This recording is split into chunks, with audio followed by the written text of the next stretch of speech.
ao vivo. Estamos chegando ao vivo mais uma vez. Começando a semana nessa segunda.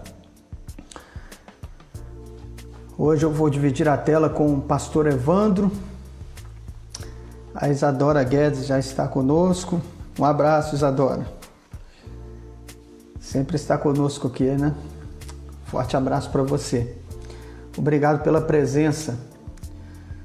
Vou aguardar a entrada do pastor Evandro. Rodrigo Cruz. Fala, meu amigo sofredor. Viu o título do Vasco ontem?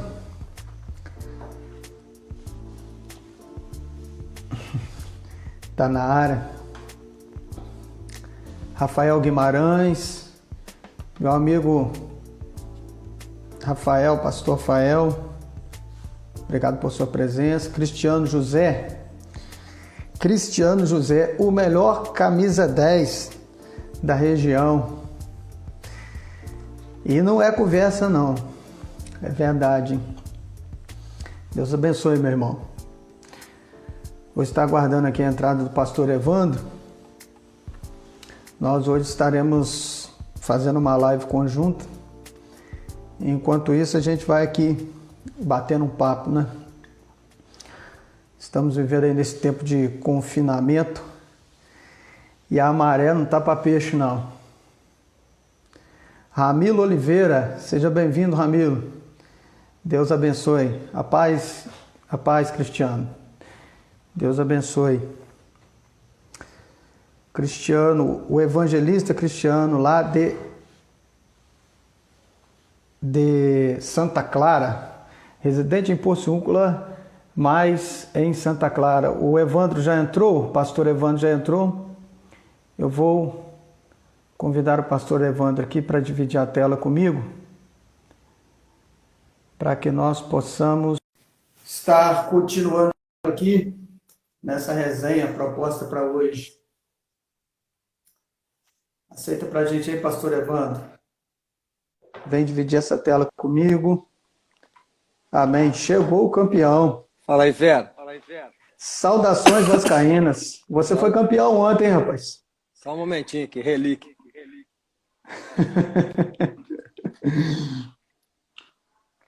Aí, Cristiano. Aí, Rodrigo, tá vendo? A data. Aqui essa live é diferente. A data, rapaz, tá muito pequenininho para mim. Lê para mim aí. Vou colocar para você aqui, 1976. Rapaz, é relíquia mesmo, hein? Isso aí é relíquia, hein? Agora tá dando para ver. O Rodrigo tá falando pra gente orar. Vai orar. Não, vamos orar, tem que orar mesmo. O Vasco foi campeão ontem. O Vasco foi campeão ontem, rapaz. A Ellen é vascaína e a Ellen disse pra mim assim, só assim pra gente ver o Vasco sendo campeão. Desse jeito. A maré não tá pra peixe, não. Mas e aí, meu pastor, como é que nós estamos aí? Joia, meu. Como diz o outro. Itaperuna. Rapaz, aqui, felizmente, aquele lance, né? Tá aumentando os casos, né, de contágio e a gente tá ficando preocupado. Entendeu? Infelizmente, tá aumentando, assim, muito rápido, né? Uhum. Começou a aparecer, e a gente ficou preocupado, sim. Até mesmo pelo recurso, né? Não tem recurso. A dificuldade é essa, né? Mas aí você ia dizer alguma coisa, eu te cortei, me perdoe, como diria o outro, você disse? Tirando o que não presta, o resto tá bom. Tá bom, é verdade. Mas, rapaz, que bom estar com você aqui hoje. Muito bom mesmo. Obrigado pelo convite. Você sabe que eu tenho uma admiração pela sua vida, e não é de hoje, né? Sobretudo por quem você é, pela dedicação, pela disponibilidade, né? Nós percebemos realmente Deus agindo através da sua vida, e esse é o propósito de estarmos aqui hoje, né? Sim. De podermos falar um pouco neste tempo de tanta dificuldade, né, pastor Evandro? Eu vou te chamar de Evandro, pode ser? Pode ficar à vontade. Devido à nossa proximidade, eu fico mais à vontade de falar Evandro.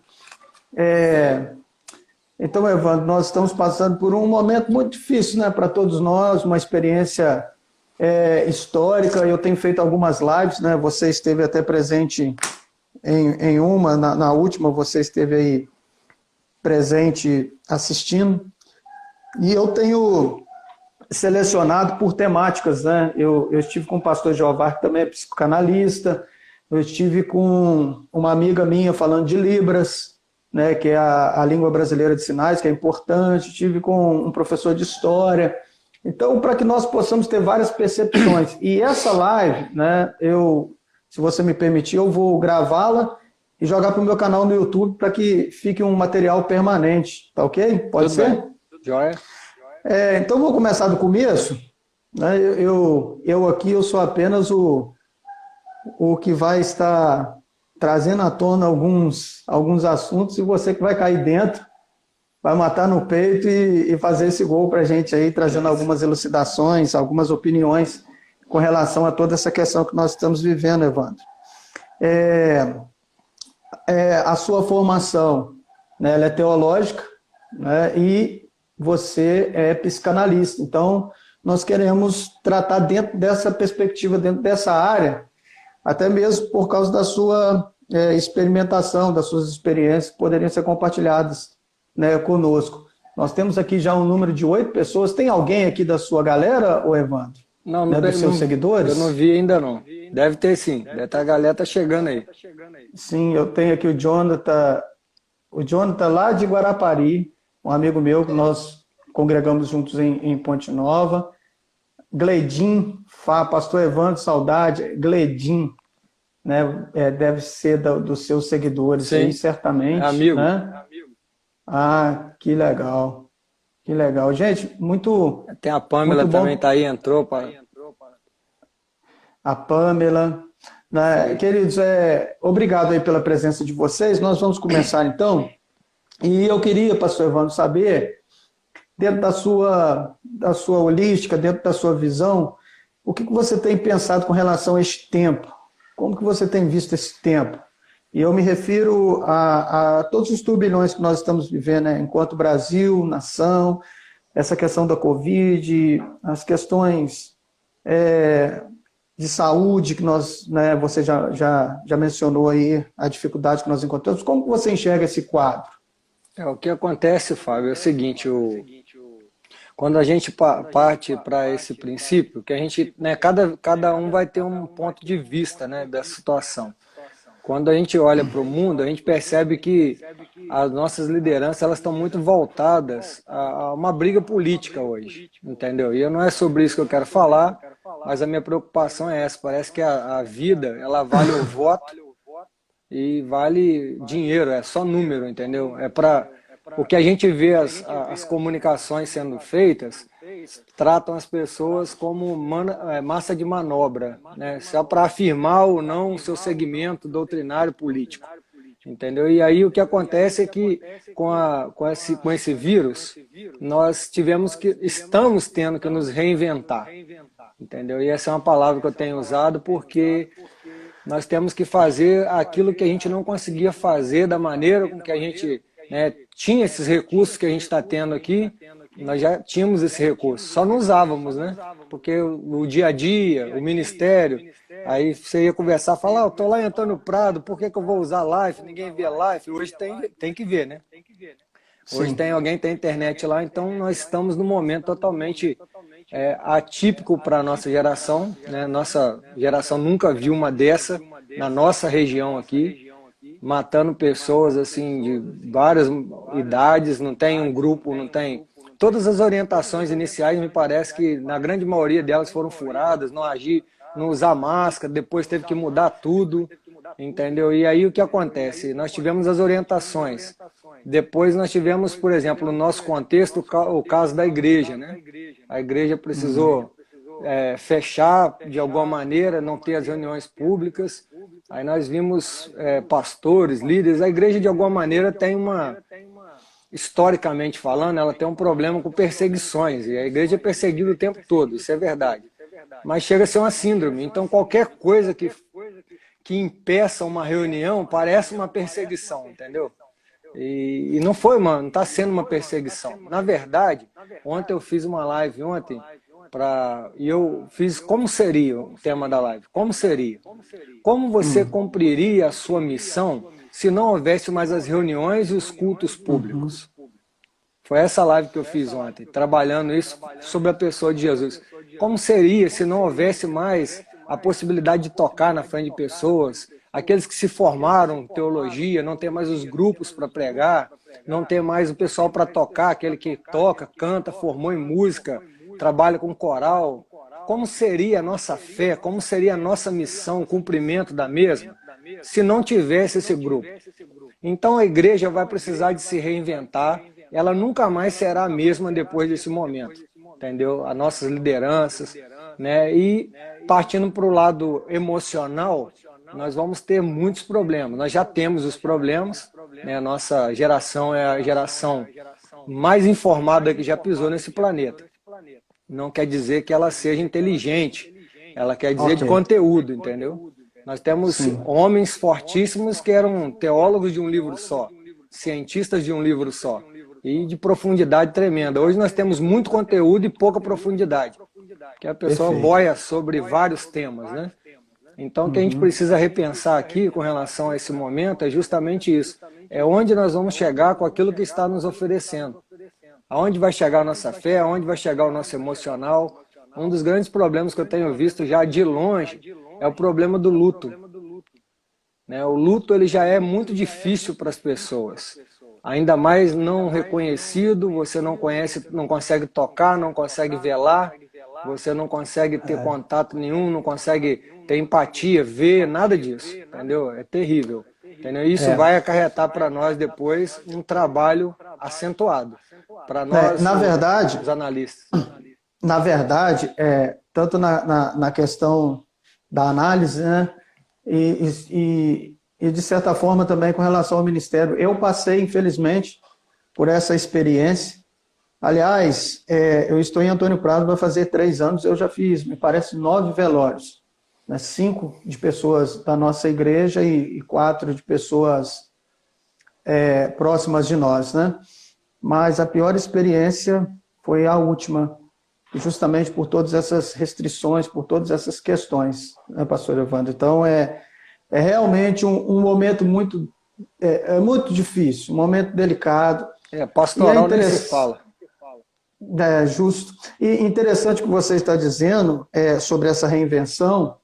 Há uns 2 anos atrás, o Ben Yong, né, o pastor Ben Yong, lá de Hong Kong, que tem mentoreado aqui a rede da nossa região, a rede de igreja em células, ele fez um desafio interessante dentro dessa perspectiva que você trouxe.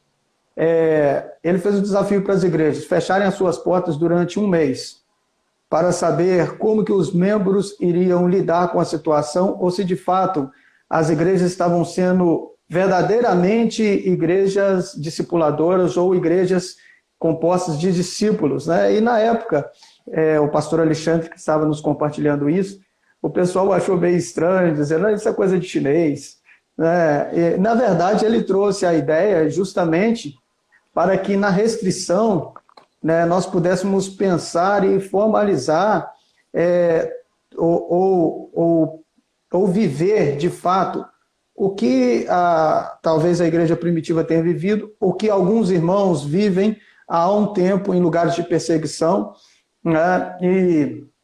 E agora, de uma forma ou de outra, nós vamos amadurecer, ainda que seja no carbureto, né? Aquela banana que é madura no carbureto, né? Então, eu penso que realmente, pastor Evandro, é dentro dessa perspectiva que nós esperamos, né? Que as coisas venham a acontecer e as mudanças serão inevitáveis. Enquanto igreja, ajuntamento, né, assembleia, reunião dos crentes em Jesus, na sua experiência, você já passou por situações piores ou essa experiência tem sido a sua pior experiência com relação à igreja, ajuntamento, né? Sim. Tem sido? Eu não vou falar que é pior, porque é tudo que eu tenho ensinado nos meus púlpitos, onde eu prego.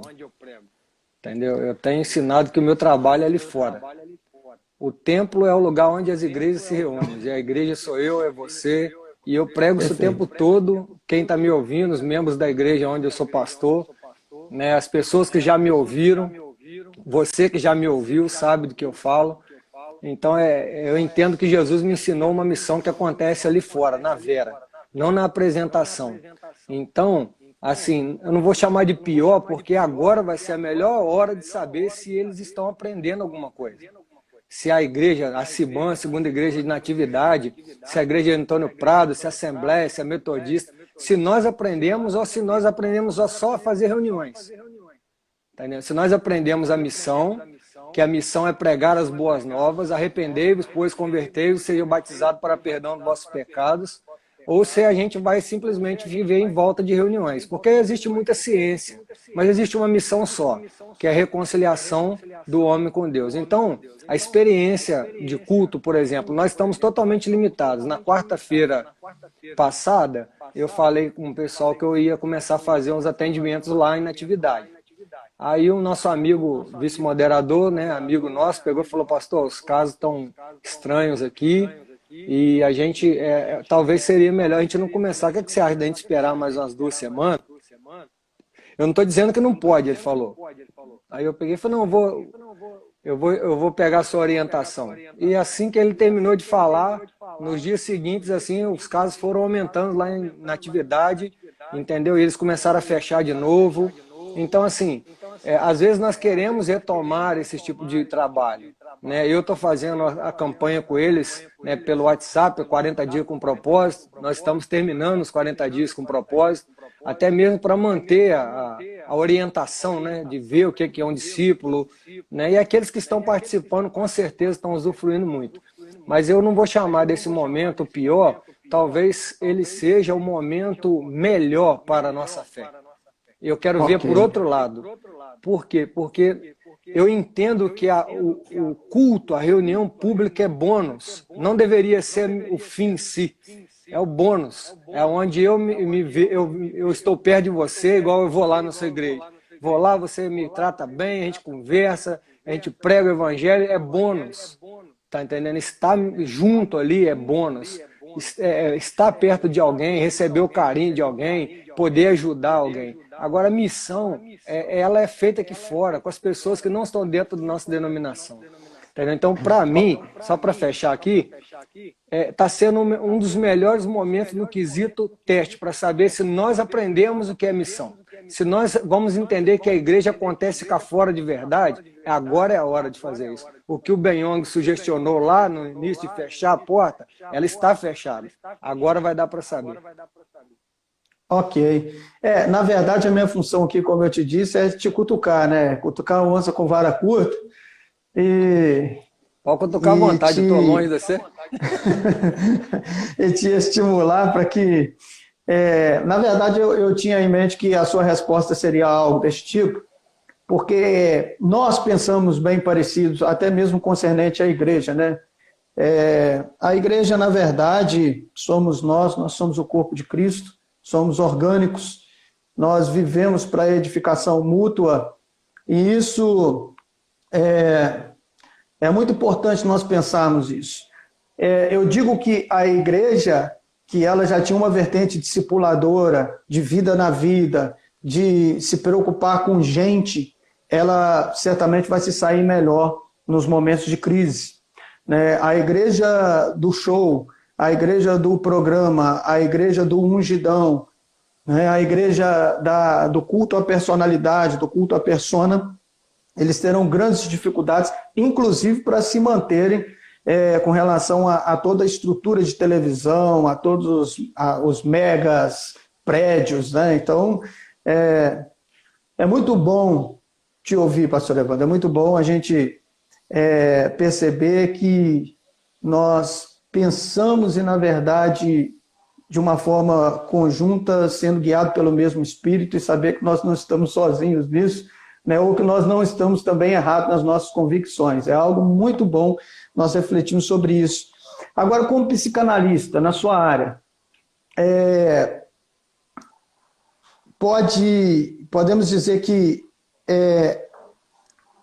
neste tempo tem aumentado a demanda, e como podemos usar deste momento na psicanálise, como poderia formular isso aqui? Como na psicanálise você percebe agora a condição de poder ajudar as pessoas? Como a psicanálise pode ajudar as pessoas nos momentos de crise? A primeira pergunta foi demanda, né? A demanda aumentou terrivelmente.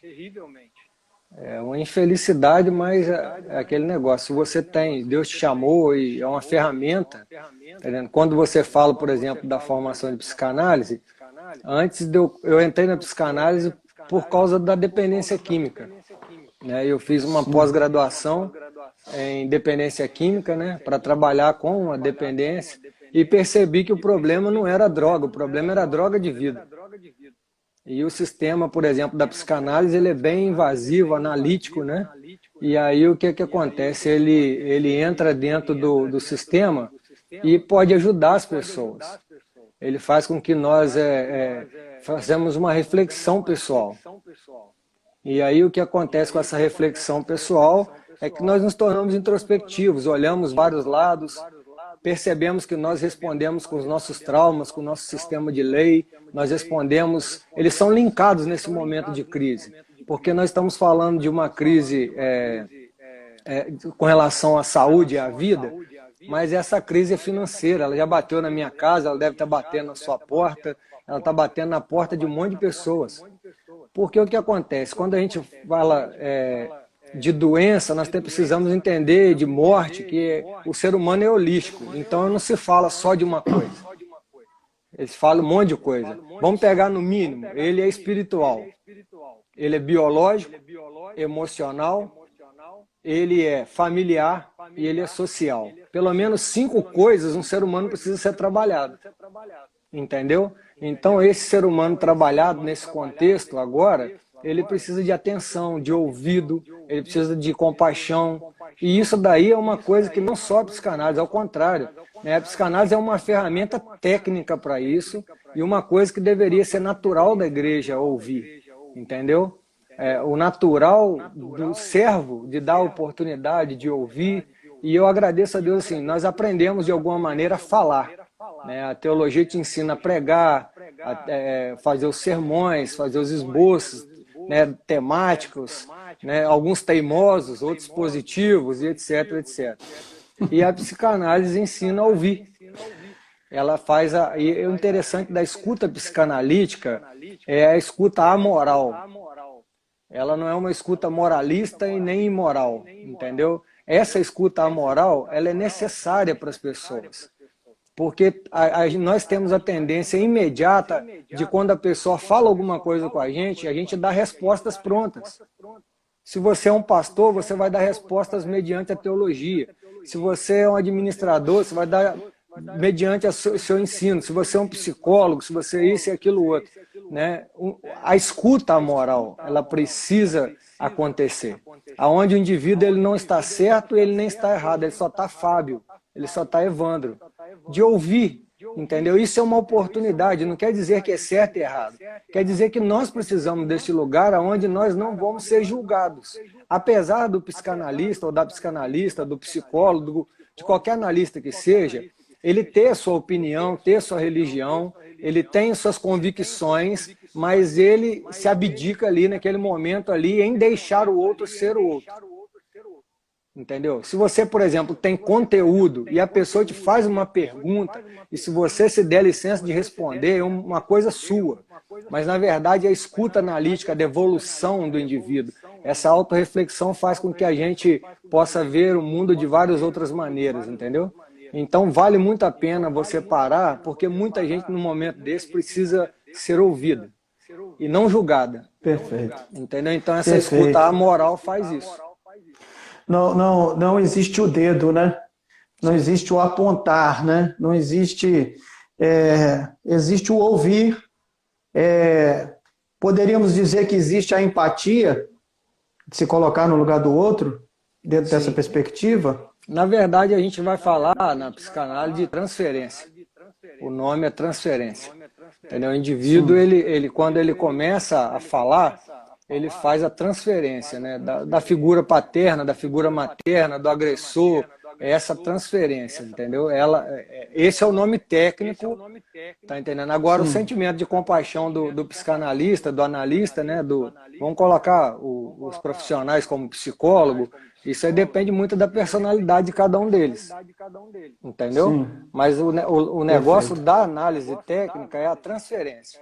É quando o indivíduo ele consegue fazer, né, essa transferência, ele consegue comunicar com você de maneira aberta e não é fácil para o analista quando acontece uma transferência, porque a pessoa não transfere só fala, ele transfere sentimentos, e às vezes alegria, às vezes ódio, às vezes prazer, às vezes ignorância, às vezes uma fala alta, e essa que é para essa demanda que o analista precisa estar preparado. Ok. E no momento que nós estamos vivendo, né, surgem-se os gatilhos, né? E Sim. surgindo-se os gatilhos, seria aí o pavio que foi acendido e agora vai estourar e, consequentemente, a demanda vai aumentar, né, devido a toda a questão socioeconômica que nós estamos vivendo, questões políticas, questões na saúde pública de pandemia. Na verdade, nós estamos, de certa forma, muito temerosos, né? Você percebe que está havendo um excesso de medo ou não? Ou se justifica? O que acontece? Nós temos a mídia que está comunicando as mortes, entendeu? Algumas mídias estão tentando fazer o oposto, né? Que é o quê? Comunicar coisa boa. Beleza. O que nós precisamos é a verdade. A verdade dói, mas a mentira mata. O que a gente precisa é o que está Ok. acontecendo, saber o que está acontecendo, apesar de ter tendências políticas nas falas, nas informações. Mas o que acontece? As pessoas estão vendo covas abertas. Se está havendo um sensacionalismo, que eu tenho visto isso muito forte, mas também tem o outro lado também que é muito forte, porque na verdade a briga que se tornou no nosso país não é nem pela saúde mais das pessoas, é por causa dos cargos, entendeu? É isso que o povo está brigando, pelo menos que talvez a felicidade ou a infelicidade que eu esteja enxergando, né? Que é ver eles brigando, os prefeitos das cidades. Aí você pega o presidente, tem uma fala, você pega o ministro, tem outra fala, e aí levanta-se uma crise dentro da outra. E o que acontece? Isso traz uma instabilidade, porque logo a liderança não está sabendo para onde vai, tá entendendo? Você imagina só a pessoa que é liderada por ela. Então tem sim as suas limitações. O que acontece é que o povo está vendido. Cada dia sai uma notícia. Daqui a pouco vai instaurar a ditadura no país. Aí daqui a pouco, não, o comunismo que faz isso. Prega o terror, prende as pessoas, dá essa questão, o socialismo, não sei o quê, porque está matando a democracia, está matando as pessoas. Os empregos estão acabando, as pessoas estão ficando doentes, nossos hospitais não têm lugar. Preste atenção, se o número de casos de Covid aqui de Itaperuna estivesse em caso grave, estariam a maioria mortos. Porque não tem lugar para colocar. E preste atenção, Itaperuna é maior em termos de saúde do que Porciúncula, do que Natividade junto. Agora você imagina nossos cantinhos aí. Como que vai ficar? Então, o medo, ele não simplesmente se instalou por causa da informação, mas também por causa do reconhecimento das nossas limitações. Socialmente, Ok. nós estamos limitados. Você pega, por Perfeito. exemplo, você quer ver um negócio? Eu vou fechar aqui. Você pega uma situação de atendimento, por exemplo, psiquiátrico. O psiquiatra não vai dar conta, filho. Os psicólogos não vão dar conta. Você está entendendo? Porque as pessoas vão procurar, em algum momento elas vão pedir ajuda. Está entendendo? A gente vai abaixar o Ok. preconceito. Por quê? Porque as pessoas estão entendendo. Falou, calma aí. Não, eu oro, eu pego e nunca mudou. Porque não é uma questão de oração, é uma questão de você. É uma questão minha. Então tem que resolver comigo. Deus já falou que eu tinha que fazer, mas por que eu não consigo fazer? É estrutural. Então algumas pessoas, por causa desse momento, vai mudar de vida. Eu digo o seguinte, a crise tem o poder de mudar a vida de qualquer pessoa. Mas se para o bem ou para o mal, o poder é da pessoa. Perfeito. É até uma questão que nós vamos entrar posteriormente, né? Essa questão de superação na crise. Eu formulei aqui uma ideia para que nós estivéssemos conversando. Está chegando uma galera aí, um pessoal, né, que entrou, o Geraldo lá de Ponte Nova, o Wellington Barbeiro. O Wellington foi embora, me deixou sem barbeiro por um tempo aí, eu tive que me virar nos 30 aqui. O Rodrigo está comentando, o Thales, né, o Bruno entrou, a Francisca. Deus abençoe a vida de vocês, Andresa. Continue conosco aqui, que ainda tem uma resenha para concluirmos aqui, e certamente vai continuar sendo boa. O pastor Evandro está botando para quebrar aí. Obrigado, pastor Evandro. Está muito bom. Biblicamente, eu elaborei uma ideia aqui. Nós vamos perceber que alguns personagens bíblicos passaram por algumas situações de conflitos emocionais, né, como o caso de Elias. Eu poderia citar o exemplo, naquele embate ali com Jezabel, a esposa do rei Acabe. Nós vamos ter muitos conflitos emocionais na vida de Davi, sobretudo nos Salmos. A resposta de um dos conflitos ao Salmo 51. Você já disse que o ser humano é um ser completo, né? Sim. É um ser holístico, né? E até que ponto, então, a saúde emocional frágil, ela pode nos prejudicar espiritualmente? Você consegue linkar uma coisa a outra? Vamos para o personagem bíblico, né? A grande questão é o que faz o indivíduo frágil. Muitas pessoas, em momentos de dor, ele cresce.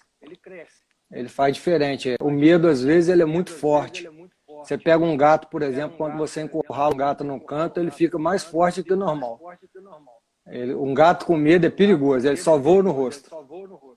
Entendeu? Então, assim, tem pessoas que têm reações diferentes. Você pode perceber no caso de Elias, fazer um comentário rápido sobre os dois personagens. Elias, por exemplo, é um homem de lisura de caráter. Se você olhar o seu histórico, você vai ver ele fazendo milagre. Ele ora, Deus para o sol, ele ora, Deus manda a chuva. E ele vai fazer, por exemplo, prosperar a pessoa, ele vai pedir que caia fogo do céu. Então é um homem que Deus ouvia ele. Eu até arrumei uma dificuldade com um amigo um dia, porque eu disse, mas o amigo, infelizmente, passando por lutas, mas não ouviu a palavra inteira, que é a seguinte: depressão não é falta de Deus, é excesso de eu. E o excesso de eu não é orgulho, não. O excesso de eu é o eu no domínio de todas as coisas. É refém da minha própria visão. Então Elias fez o seguinte: Elias era o cara que Deus ouvia, ele tinha Deus de tudo quanto é jeito. Ele foi ameaçado de morte. E ele foi embora.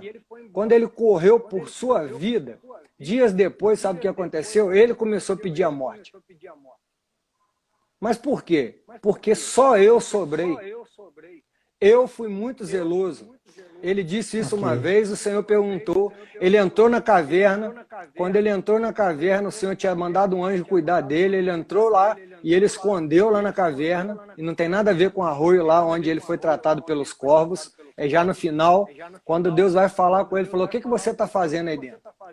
Aí ele pegou e disse: eu fui muito zeloso, e só eu sobrei dos profetas. O Senhor conversa de novo, ele repete: só eu, e fui muito zeloso. Salomão, na sua sabedoria, diz: não seja demasiadamente justo e nem demasiadamente sábio, porque destruirá a si mesmo. O excesso de Elias estava matando Elias. Cada um responde à dor, Fábio, de alguma maneira.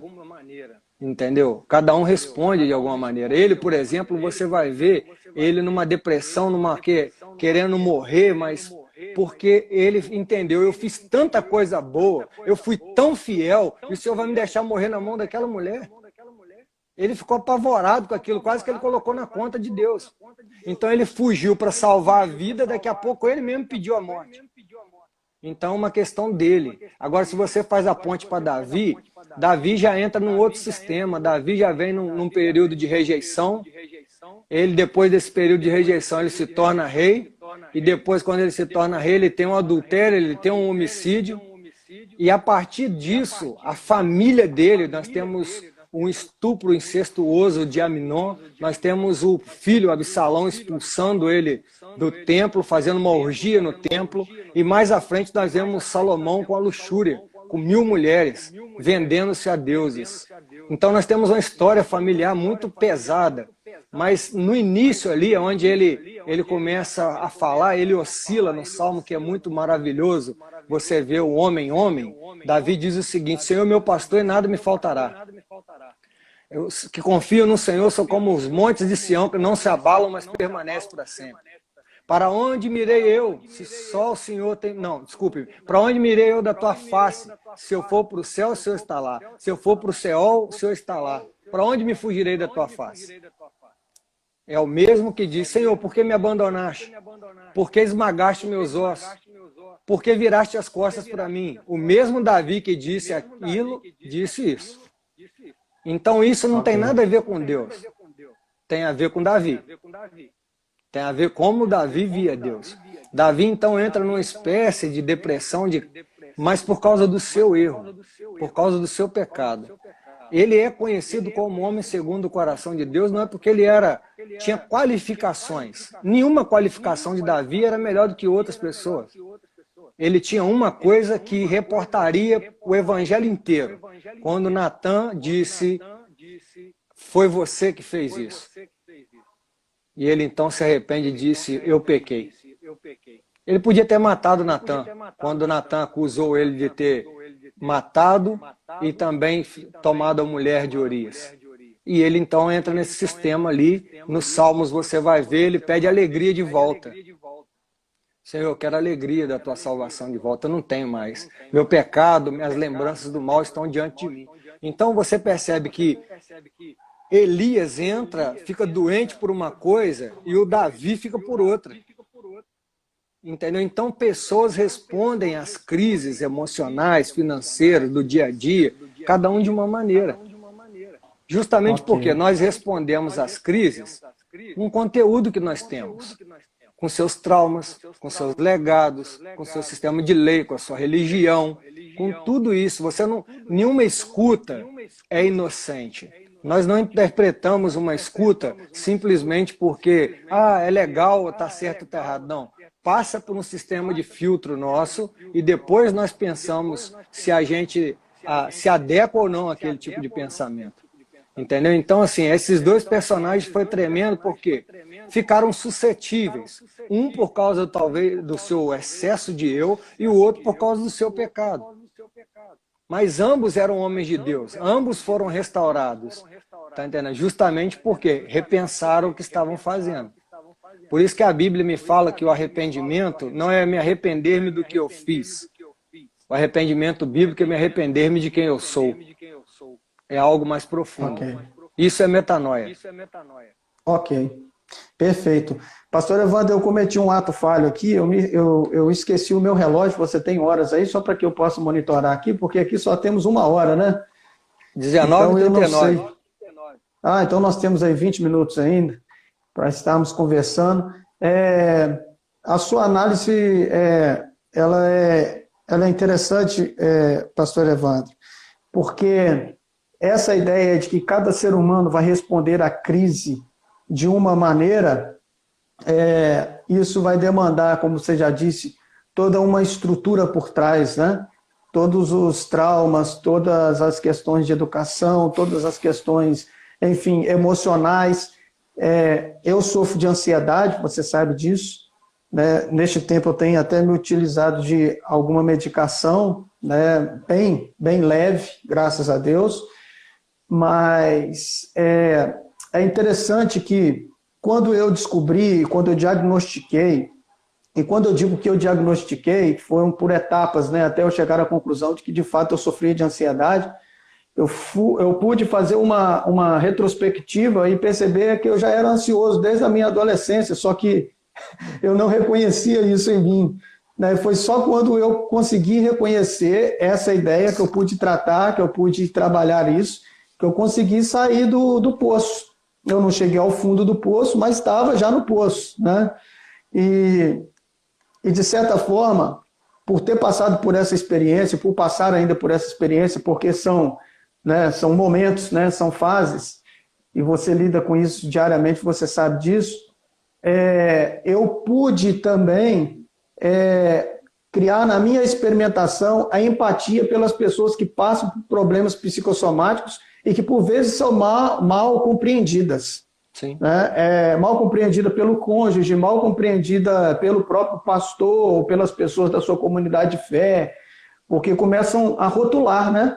É falta de fé, é falta de oração, é falta disso, é falta daquilo, é falta... E quando você fala de Elias e você fala de Davi, nós estamos falando de homens que tinham um relacionamento correto com Deus, em alguns momentos tiveram as suas falhas, mas de homens, personagens bíblicos que servem de referência para nós em muitas coisas. E certamente o que talvez não tenha faltado seja oração. Em um dado momento, talvez uma frieza espiritual, não sei, talvez na vida de Davi, mas pelo menos em Elias eu não percebo isso. Mas foi a resposta que ele deu ao problema, né, com relação aos seus momentos de crise. Momentos difíceis. Já peguei, Fábio, uma vez, um grupo de pessoas pensando, é lógico que é uma hipótese, né? Você percebe que Elias, ele confronta 400 profetas. Né? Você vê homens que estão cultuando, que estão fazendo o trabalho lá, e de repente o que acontece? Ele vai e confronta esses homens. Beleza, o que acontece é que ele de alguma maneira, ele é ameaçado por eles, de qualquer maneira, ele não está nem aí. E de repente ele é ameaçado por uma mulher. Entendeu? Ele é ameaçado por uma mulher. E ele responde aquilo com muita covardia. Ele foge, né, daquela palavra ali. E aí um grupo de pessoas estavam analisando qual a resposta que ele dava. Que tipo de referência Elias tinha de autoridade feminina? Entendeu? É lógico que o texto bíblico não é para ser feito, não é um divã, né, para ser feito uma análise dele. Mas imagina só qual era a referência que ele tinha da mulher. Entendeu? Em si, de autoridade. Porque é justamente isso, nós respondemos os nossos traumas. Quem nos educa?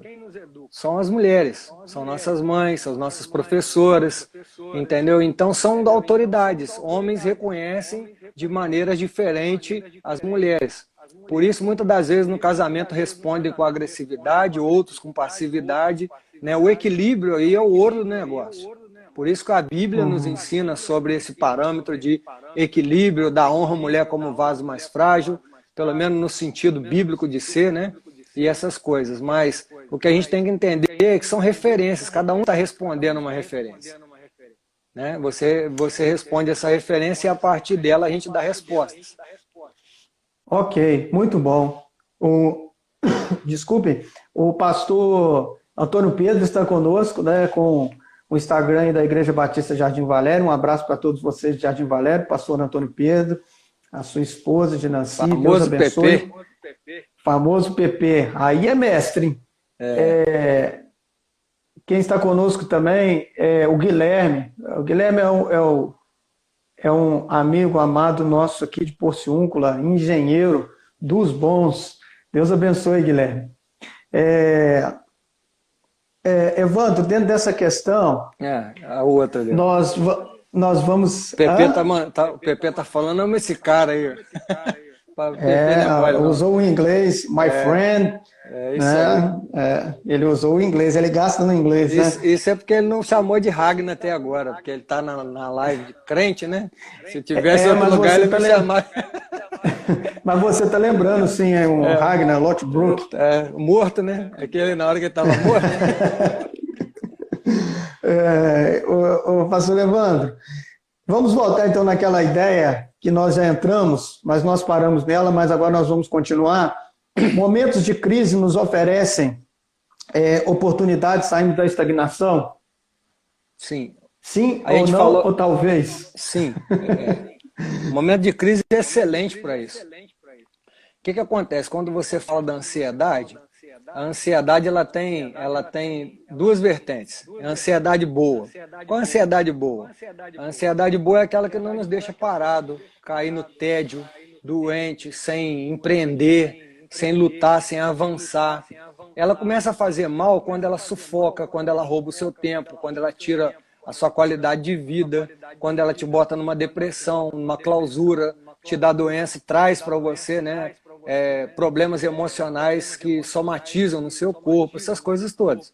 Então, quando você vai falar de crise, você pode olhar para a crise, pode olhar para a crise como uma oportunidade. Isso aí é a resposta. É o que eu costumo trabalhar com frases, né? Eu falo que a crise é igual colchão. Depende do lugar que você está.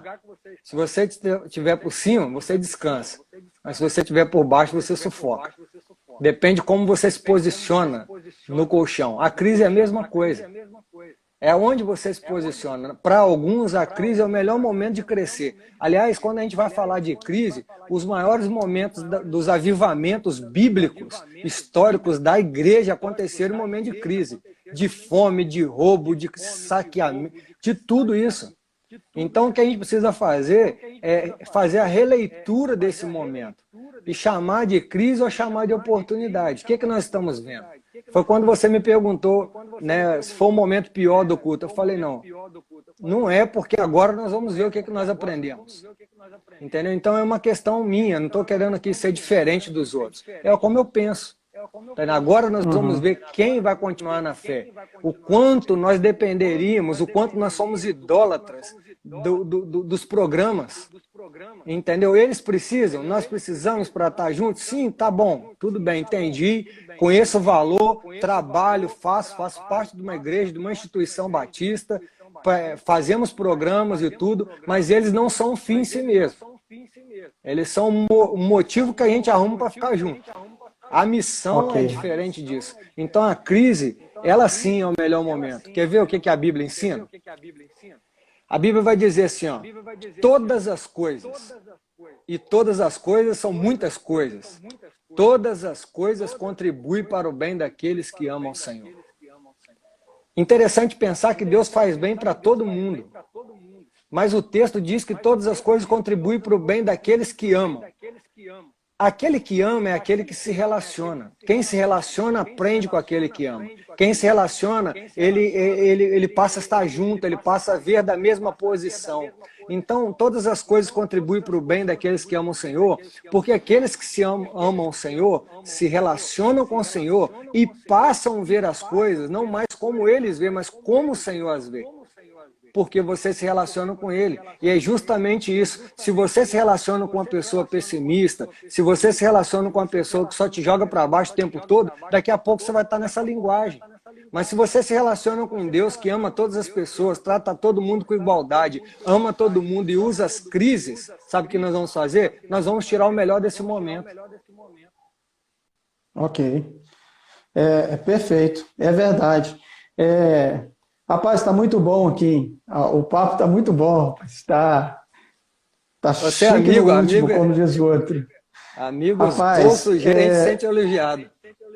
Não, mas está muito bom mesmo. E percebemos, né, que a crise realmente é uma oportunidade. Existe até uma questão linguística. E alguns vão dizer que na China a tradução para crise é oportunidade, né? Porque, na verdade, a nação chinesa ela passou por muitos momentos de crise e eles se habituaram à crise, né? De uma forma diferente da nossa Constituição enquanto nação. Mas é interessante essa questão de crise, porque é como realmente nós absorvemos, né? Essa frase aí do colchão, ela sintetiza muito bem, né? A ideia de como nós absorvemos todo este momento e como nós podemos lidar. Uma vez eu ouvi uma frase interessante, que essa frase ela é um pouco redundante, mas ela diz o seguinte, que o problema não é o problema, mas como nós lidamos com os problemas. Sim. Tá? É a resposta que nós damos para os problemas. Então é interessante isso, né? Então, na crise, nós podemos crescer, nós podemos amadurecer, nós podemos entender melhor o que é ser igreja. Uma outra frase que eu gosto muito, aliás, não é uma frase, é um pensamento. Uma certa vez eu estava ouvindo, eu não sei bem aonde, alguém falando sobre as circunstâncias ali em Atos dos Apóstolos, e o mandamento do Senhor para que a igreja pudesse cumprir a missão, né? E a igreja estava ali em Jerusalém, não queria sair e tal. Aí o pregador na ocasião... Isso lá, não? Não, não foi você não, mas ele disse o seguinte, eu achei interessante, que Deus então enviou um promotor de missões. O promotor de missões chamava-se Herodes. E aí o couro comeu, vazou crente para tudo quanto é canto, e aí o pessoal começou a entender a missão e começou a cumprir o propósito de Deus. E foi na perseguição, né? O promotor de missões foi Herodes.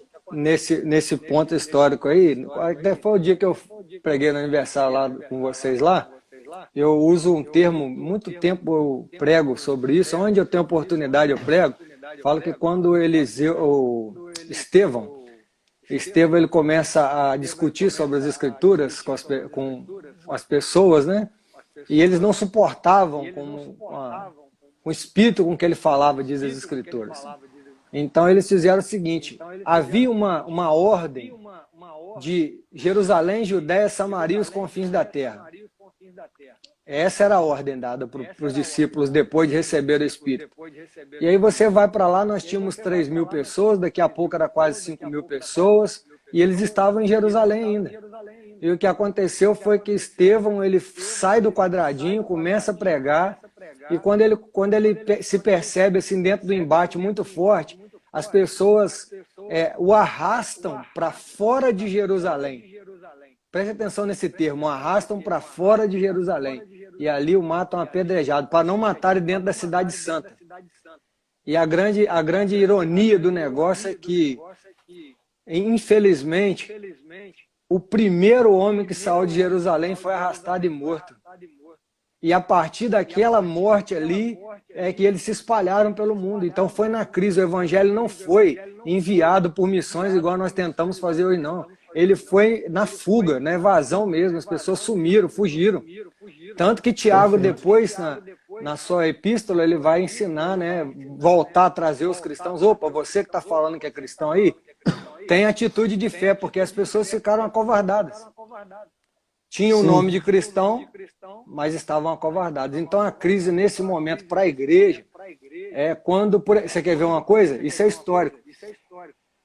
Eu vou usar um termo aqui, eu não estou querendo fazer uma crítica à igreja, mas a Roma. O que Roma? Roma fez mais, desculpa a redundância, mais mal para a igreja quando tornou o cristianismo religião oficial do que quando matava nas arenas.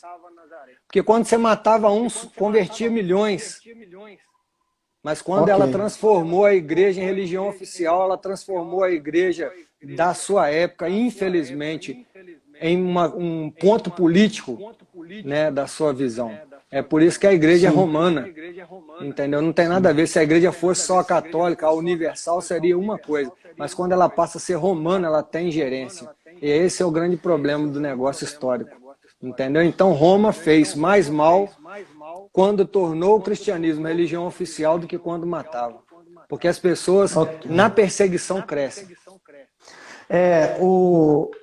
Um dos primeiros, né, posterior à igreja primitiva, Tertuliano, ele tem uma frase interessante que vai dizer que o sangue dos cristãos é semente. Né? Essa frase ela vem sintetizar essa ideia. Né? Quando a perseguição era severa, né, se nasciam de novo mais pessoas para Cristo, porque o evangelho estava em ascensão, expandindo. Então ele trouxe essa frase como uma síntese para o momento, né? O sangue dos cristãos é semente, né? Quando mais se assevera, quanto maior a severidade da perseguição e da crise, maior era o crescimento da igreja. Pós-pandemia, pastor Evandro, para a gente fechar, nós já devemos estar aí nos 10 últimos minutos, ou 5 últimos minutos, né? A igreja deverá descobrir diferentes caminhos, isso com relação à sua eclesiologia, métodos, né? Nós já até entramos um pouco nesse assunto, mas nós vamos ter que reinventar aí os passos a seguir, na sua opinião? Na verdade, a gente vai ter que juntar os cacos do que sobrou, né? Vamos ver o que aconteceu com aqueles que professaram a fé pública dentro da reunião, né, pública, né? Vou falar assim. E aí a gente vai ver o que nós vamos fazer. Uma coisa é certa, nós vamos estar mais entendidos de que as coisas vão acontecer lá fora, né?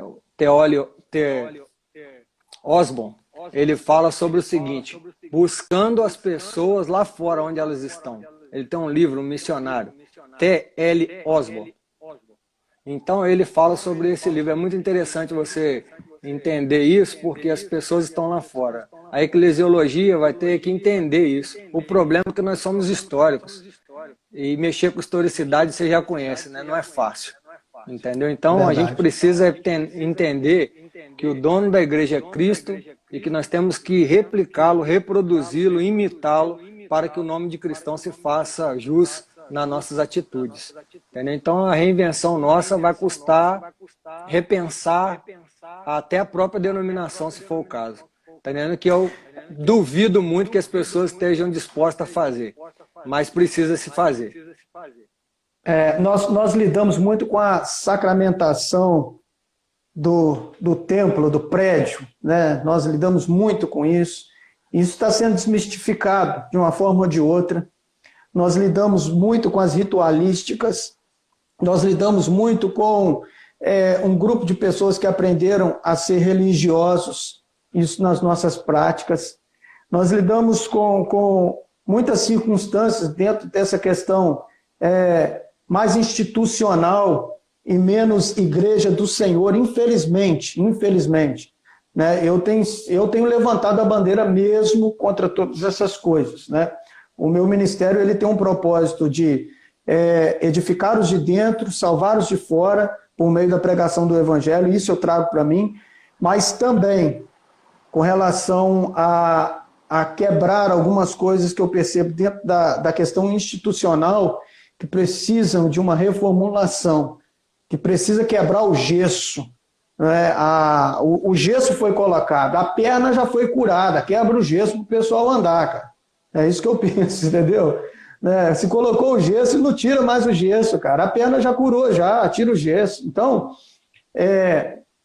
é bom saber, pastor Evandro, que eu não estou sozinho nessa. E na hora que o pau quebrar para o meu lado, eu vou pegar o WhatsApp, te ligar, para você vir orar comigo. Pode mandar que a gente vai chorar junto. Ou ser banido junto. Mas eu acho que não. Eu acho que não. Eu acho que nós... O que a gente precisa é entender que, no fundo, todo mundo entende isso. Que Jesus veio salvar e buscar aquilo que se havia perdido. É isso que a gente tem que fazer, mais nada. Qualquer coisa que a gente faça que atrapalhe esse propósito, ele precisa ser abandonado. Porque se a gente sabe o que deve fazer, a gente já sabe o que não deve fazer. É um princípio. Se você sabe para onde está indo, você já sabe qual rua não entrar. Então a gente precisa ter esse direcionamento. E o caminho é um só, é Cristo. É muito simples. A gente estudou muita coisa para dar a volta e rodar em torno do rabo. O que a gente precisa fazer é focar em Cristo. Ele vai mostrar, é isso aqui que eu vim fazer e é isso aqui que eu espero que a igreja que eu edifiquei faça. Tudo que Deus fez é bom, mas os homens procurou muitas invenções. Já diria um escritor sábio chamado Salomão. Tudo que Deus fez foi bom, mas o homem procurou muitas invenções. E o problema são as invenções, né? A coisa é muito simples, realmente. Nós é que complicamos, né? O propósito de viver em prol de gente é desafiador, mas às vezes não traz dividendo, não traz fama, não traz lucro. Você pastorear lugares menos populosos não te dá status ministeriais. Esse que é o grande problema. Né? Esse que é um dos grandes problemas. Eu não estou fazendo uma crítica às pessoas dentro de uma perspectiva, dentro de uma visão, um ideal vindo de Deus. A minha ideia é que nós estamos precisando de pessoas em lugares que, infelizmente, ninguém quer ir. E, às vezes, dentro das nossas instituições, dentro das nossas realidades, nós temos aí várias pessoas capacitadas, mas que não querem sair para cumprir a missão. Esse que é o grande problema que eu vejo, que nós vamos ter que rever muitas coisas, né? Eu não sei, Fábio, desculpa a minha fala, mas eu não sei se eles não querem ou nós ensinamos eles a ficarem. Porque foi Ok. isso que fizeram com a gente. Ensinaram a gente a ficar. A gente tem que estar ali, você não pode faltar, você não pode isso, você não pode aquilo. Se estiver morrendo. Queridos, como eu disse, eu cometi um ato falho, eu não vim com o meu relógio, então nós perdemos aí um pouco do time. O Instagram só nos possibilita 1 hora. Pastor Evandro, meu irmão. Fala, campeão. O Instagram. Você botou a gente aí para despedir? Eu coloquei para a gente despedir, Tá bom, porque né, tinha algumas pessoas que estavam aqui conosco, em respeito a eles, né, eu queria agradecer. Então, nós retornamos aqui para despedir. A Eliane está aí, ó. Eliane, um abraço para a Eliane, Deus abençoe. Nós tínhamos outras pessoas, na primeira experiência de live, aconteceu a mesma coisa, e hoje o papo estava tão bom que eu queria que você concluísse. A Carmen, né, a Carmen Teixeira. Nós tínhamos na outra a Renata, lá de Ponte Nova, que eu queria fazer menção. Né, durante um bom tempo nós tivemos o Thales, né, o Rodrigo que está conosco aqui de novo, a Isadora. A Isadora não tem perdido uma live nossa lá de Ponte Nova. Eu não sei nem se eu conheço a Isadora pessoalmente, eu não sei. O Isadora, se eu te conheço pessoalmente, dê um comentário aqui para saber. Mas aí você, pastor Evandro, estava concluindo sobre uma questão que nós estávamos falando de uma forma institucional, a igreja como instituição, e eu teci um comentário dizendo que nós temos muitas necessidades em vários lugares do Brasil, onde há uma escassez muito grande, e as pessoas, nós percebemos, aqueles que, inclusive, já se capacitaram teologicamente, dentro de um ministério, elas parecem que não há um desejo de sair ou de querer ir para lugares que, de certa forma, serão grandes desafios. E você teceu um comentário que estava muito bom. O Instagram, não sei se achou tão bom, que nos cortou na hora, rapaz, mas estava muito bom. Conclui para a gente. Eu já falei que vocês era melhor ter deixado para lá, não. Eu estava no momento nirvana da fé. Eu vou editar, e vou jogar pro meu YouTube, aí vai ter a sua fala.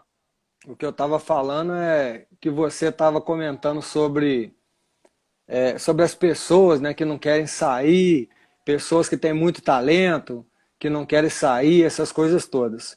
E aí eu fiz o questionamento no seguinte ponto: se não formos nós que ensinamos isso para eles. Entendeu? Nós ensinamos, a instituição ensinou isso para eles. Vem para cá, e aí você vem para cá, deixa o mundo e vem para a igreja. Aí você chega na igreja, Jesus fala, sai daqui, vai para lá e prega lá. Faz um contraste tremendo, porque o que acontece? A instituição, ela precisa girar, ela precisa se manter viva. Por exemplo, nós estamos passando um período de escassez agora, não só na Ciban e outras igrejas, mas nós estamos passando limitações, porque as pessoas estão passando limitações, as pessoas são a igreja. Né? Uma hora dessa, por exemplo, o nosso prédio é pequeno, as coisas que os gastos que a gente tinha com relação ao prédio não era tão grande, mas a igreja são as pessoas, tá entendendo? E aí o que acontece? O que eu disse um dia sobre dízimo. Eu não posso te anistiar o dízimo no momento de crise porque o dízimo não é meu. Eu não posso te obrigar porque o dízimo não é meu. E eu também não posso te impedir de entregar o dízimo porque o dízimo não é meu, o dízimo é do Senhor. Então a orientação continua a mesma. Em momento de crise, sempre entregamos as ofertas em momentos de crise. Nós sempre fomos igreja em momentos de crise. Então o que fica assim é o seguinte, muitas das vezes nós ensinamos as pessoas, está aqui, ó. Aquilo que a gente fala, que vai, mas na hora que a pessoa vai, a gente fica com medo. Fulano me deixou sozinho, fulano me abandonou, fulano... Não, a gente precisa ensinar as pessoas a irem. É o que aconteceu com o endemoniado de Gadara. Eu quero com o senhor não, você fica aqui, eu quero você aqui. Eu quero que você faça esse trabalho aqui. Jesus podia ter colocado ele na equipe dele, mas não, calma aí, fica aqui. Aqui você vai ser um grande testemunho. Então os pastores, nós líderes, temos que pedir a Deus para fazer isso, distribuir esses talentos no mundo, e não só colocar eles todos na igreja para a gente usufruir disso. Entendeu? Isso é um pecado, isso é um desserviço para o reino de Deus. É um pecado, é um desserviço. Então, muitas pessoas, eles não só estão no templo, mas eles foram ensinados a ficar ali. E eles se orgulham de estar 50, 60 anos no mesmo lugar, fazendo a mesma coisa. E se você falar contrário, você vai arrumar um problema, porque parece que você é inovador, parece que você é jovem, porque você é jovem, você está falando isso. Não, é porque Jesus fez isso. Primeira vez que Jesus entrou no templo depois da tentação, eles expulsaram Jesus e queriam jogá-lo no barranco. Nós estamos falando de um templo judeu, é lógico. Mas eles fizeram isso. Você imagina só a decepção que Jesus ficou. Ficou triste porque tiraram ele da igreja, não deixaram ele ler mais na frente da igreja, ele não podia mais fazer leitura, ele ficou na depressão danada. Não, não ficou não, meu filho. Dali por diante, ele foi para a casa da sogra de Pedro, ele foi para Cafarnaum curar as pessoas, ele foi para o cemitério, ele foi para a rua, ele entrou no barco, ele fez o milagre, ele subiu no morro e falou lá de cima do monte. Ele foi caçar o ministério dele. Ele não ficou em depressão porque ele não podia mais ler abrir o rolo não, lá e ler, não. Ficou não, ele foi fazer a missão dele. Eu vim para pregar as boas novas. Isso era a missão dele. Acabou, ele foi fazer isso e é isso que ele fez. Então a grande questão nossa é se a gente vai ter pulso, coragem para enviar esses missionários, mesmo que a gente fique sozinho. O Rodrigo está dizendo aqui, né, que muitos não deixam os capacitados saírem, né? Talvez com receio, com medo, né, de perder um braço direito no ministério. É uma realidade que talvez nós vamos encontrar em algumas circunstâncias, em algumas realidades, né? O fato é que Jesus, ele estava com pessoas que ninguém queria estar. Jesus se assentava para comer com pessoas que ninguém queria se assentar. E para um judeu se assentar com alguém para comer era algo muito sério. Era uma mensagem passada. Eu quero ter um relacionamento de amizade e intimidade com você. Só que Jesus fazia isso com todo mundo. Jesus fazia isso com o publicano. Jesus fazia isso com os pecadores, né? Os ditos pecadores pelos religiosos da época, né? Jesus fazia isso com todo tipo de gente que ninguém queria se assentar, cara. Esse que é o X do negócio, né? Ele estava em lugares que ninguém queria estar, né? E eu digo numa perspectiva aí, né, de reino, né, da questão religiosa da sua época. As pessoas queriam os melhores lugares, os primeiros lugares. Você sabe, tem hora que eu fico imaginando uma coisa, né, nesse fantástico mundo de Evandro. Eu fico imaginando uma coisa, Jesus no Rio de Janeiro. Ele baixa lá no Rio de Janeiro, vamos pensar que vamos pegar aqui um exemplo aqui bom aqui, né? Sérgio Cabral estava em casa, está em prisão domiciliar, coisa que não deve acontecer em 5.000 anos, né? Mas ele está lá. E Jesus, então, ele chega no Rio de Janeiro e ao invés de ir para a casa do arcebispo, para os bispos das igrejas, ou ir para a igreja batista, ou para o negócio, me chega dentro do Rio de Janeiro e vai para casa justamente de Sérgio Cabral. Você imagina só o que não ia acontecer, quantas igrejas nos iam fechar, quantas pessoas não iam abandonar a fé. Mas é justamente isso que ele fez quando foi para casa de Zaqueu. Exato. Foi isso que ele fez. Foi isso que ele fez. E ele vai continuar fazendo. E ele quer que a gente continue fazendo.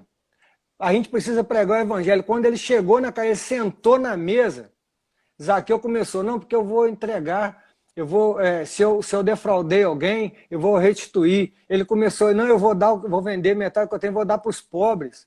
Aí Jesus fala assim, hoje entrou salvação nessa casa. Jesus não falou nada com ele. Você sabe por quê? Porque doar, dividir e se arrepender é característica de salvo. É característica de salvo. Olha só o que Jesus fez. Ele ia fazer o que lá naquele outro lugar? Ele fez lá. Ele foi para a casa dele, sentou lá e houve salvação. É isso que Cristo quer que o pastor Fábio e que eu façamos e todos estão ouvindo aí, vendo isso aí. Essa é a visão. Eu não estou aqui descredibilizando, presta atenção em hora nenhuma, o lugar que eu trabalho. Só que nós temos que usar o templo. A gente não pode deixar o templo usar a gente. A gente tem que usar a denominação, não pode deixar a denominação com algumas regras que às vezes não tem nada a ver com a Bíblia. Entendeu? Nem precisa ser repensado e a gente precisa encarar sem medo de problema histórico. Entendeu? Sim. É olhar mesmo com carinho, falando, não, o que a Bíblia diz? Irmão, mas isso aqui foi pensado tem 200 anos, foi pensado por não sei quem, pelos compiladores, não sei. Calma aí, velho. Senta aí, vamos tentar de novo. Vamos olhar de novo, olha para isso aí. Não é renovar, tem coisa que você precisa rever, cara. É só assim. Está indo para as coisas parar e rever o ministério. Eu costumo dizer uma frase que aprendi com o Sam Tippett. Sam Tippett veio no Brasil em 97, 98, e ele dizia: os arrependidos precisam se arrepender. Os arrependidos. Eu aprendi essa frase com ele, eu falo essa frase tantas vezes, parece até que eu... Não, foi ele que me ensinou. Os arrependidos precisam se arrepender. Tem hora que a gente precisa parar e tomar um choque de realidade. Caso contrário, o que acontece? A gente vai continuar na mesma, a gente vai continuar fazendo e a gente vai estar sinceramente errado seguindo o Senhor. É verdade. Sinceros, mas fazendo uma coisa que ele não pediu. Eu escrevi há um tempo atrás no blog, eu não sei em qual artigo, tem mais de, me parece, 50 artigos agora. Eu já tenho um blog já desde 2000 eu não me lembro, desde 2013, me parece. E neste tempo eu fui escrevendo e foi juntando os artigos e está lá. O blog é Teologia, Vida e Música, para quem quiser dar um Google aí, tem alguns artigos meus. E eu escrevi que denominação não é igreja. Denominação está a serviço da igreja. E se ela não se encaixa, poderíamos dizer assim, com os princípios e valores bíblicos, ela está fazendo um desserviço para a igreja. Então é dentro dessa holística, né? Dentro dessa percepção. Pastor Evandro, que papo bom, rapaz. Pode falar. Show de bola, meu amigo. Não? Quer falar mais alguma coisa? Não, nós vamos terminar. Eu queria dizer para quem entrou depois, que não estava conosco na outra live, o Instagram ele só nos dá 1 hora, né? E acabou que o papo estava tão bom. Só 1 hora. O papo estava tão bom que acabou que nós comemos mosca aí e nós tivemos que voltar para despedir de vocês. Mas eu quero dizer o seguinte, essa live, essa e a outra, eu vou editá-las e vou disponibilizar no meu canal no YouTube. O canal no YouTube é Fábio Milha dos Reis, é só você procurar lá, né? Tem outras playlists lá que você pode também se inteirar sobre o nosso trabalho. Faça a sua inscrição, me ajude. Eu estou precisando de 1000 inscritos para fazer live, mas eu não consigo, cara. Porque pelo celular tem que ter 1000 inscritos, né? E eu não tenho todo o aparato para o computador, não tem câmera, eu não tenho microfone, então é só pelo celular mesmo.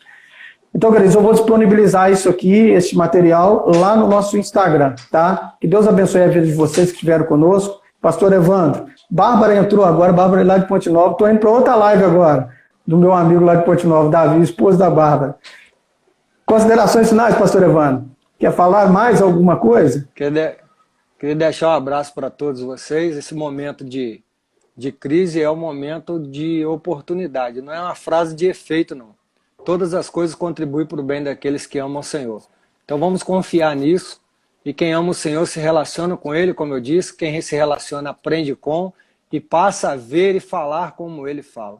Então vamos olhar para o mundo como o Senhor olha. Não é fácil, é mais fácil eu falar isso do que fazer isso, mas é praticável. E uma coisa é certa, né? Eu estava vendo um filme e eu gosto de tirar, eu queria terminar com isso, né? Tinha uma menina e ela teve um acidente e perdeu a perna. Aí ela apaixonada em surfar. E aí ela perdeu a perna, ficou curada e tudo, e aí ela estava de muleta perto do pai dela, e de repente ela falou assim com o pai: pai, será que eu vou conseguir surfar de novo? E ela era competitiva pra caramba. Aí ele pegou e falou assim: vai sim, filha, mas vai ser muito difícil. E ela disse o seguinte: não precisa ser fácil, só precisa ser possível. Então eu aprendo muito vendo coisas e eu quero terminar com essa fala: não precisa ser fácil, só precisa ser possível. Que Deus abençoe a todos, muito obrigado e ousadia de Deus para vocês. Valeu! Amém. Gente, com essa frase então nós estamos terminando. Deus abençoe a todos. Em nome de Jesus, tamo junto. Vai estar no meu canal no YouTube essa live. Um abraço a todos. Deus abençoe.